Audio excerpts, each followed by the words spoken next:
আমি আমার আব্বাকে যখন বলতাম যে আব্বা আমি বিয়ে করব, আমার কথা বলছি, আমি আমারটা বলছি, তা আমার আব্বা বলতো বিয়ে তো করবা ঠিক আছে, ইনকাম কি আছে?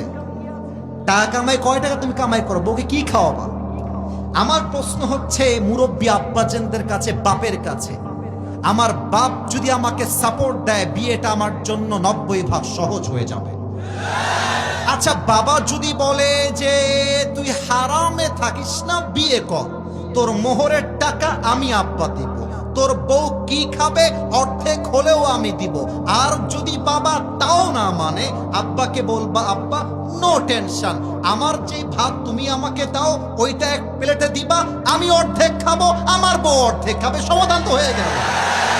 আর আমি তো সেই মেয়েকে বিয়ে করব না যেই মেয়েটা বিএমডব্লিউতে ঘুরতে চায়, আমি তো সেই মেয়েকে বিয়ে করব যেই মেয়েটা আমার সঙ্গে সাইকেলে ঘুরতে চায়। আরে আমার সামর্থ্য যেমন আমার বউ হবে তেমন, ঠিক কিনা বলেন? এবং মাথায় রাখবেন বউকে বেশি আদর করলে বউ যেমন নষ্ট হয়ে যায়, সন্তানকে বেশি মায়া করলে সন্তান যেমন নষ্ট হয়ে যায়, যুবকদেরকে বিয়ে না দিয়ে অতিরিক্ত চাপ দিলে ওই যুবকটা মদ আর গাঞ্জা খেয়ে নষ্ট হয়ে যায়। পাঞ্চরুটে পয়সা নষ্ট, যুবক নষ্ট মদে, কুসমাজে গ্রাম নষ্ট, খাদক নষ্ট সুদে, টাউনে ঘুরে ছাত্র নষ্ট, কিটে নষ্ট ফুল, অতি মায়ায় বধূ নষ্ট, ধুলায় নষ্ট চুল রে, হেলায় হেলায় কার্য নষ্ট রে, ঠিক কিনা বলে?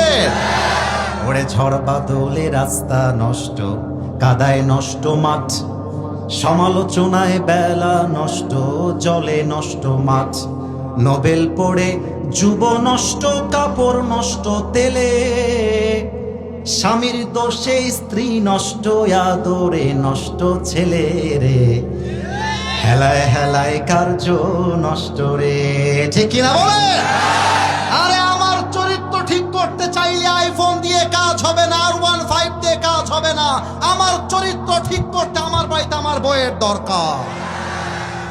প্রথম কথা আমি আব্বাজানদেরকে বলবো, আব্বাজান আপনাদের সমস্যা এক জায়গায় যে বিয়ের সময় মেয়ের জন্য আপনারা চরিত্রবান পাত্র না খুঁজে টাকাওয়ালার পেছনে আপনার দৌড়ানি শুরু করে দেন। আর আজকালকার মেয়েরা হয়ে গেছে এমন যে টাকা আর সরকারি চাকরি পাইলে বুইরা টাকলার সাথে বিয়ের পিড়িতে বসে যায়। ইভেন তোমরা, আমি জানি তোমরা আমার সঙ্গে একমত হবে, আমার মুরব্বীরাও একমত হবে।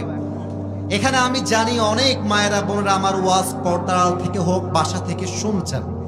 আমি চাপায়ের খবর খুব ভালো একটা জানি তা বলবো না, বাট 80% হলেও জানি। বেশিরভাগ মাহফিলে আমি দেখেছি মেয়েরা যখন আসে হাতে মোজা পায়ে মোজা, এমন ভাবে বোরকা পরে মনে হবে यार ये लड़की तो अभी के अभी जन्नत से भाग के दुनिया में आई, এমন একটা ভাব যেন ভাজা মাছটা উল্টায় খাইতে পারে না।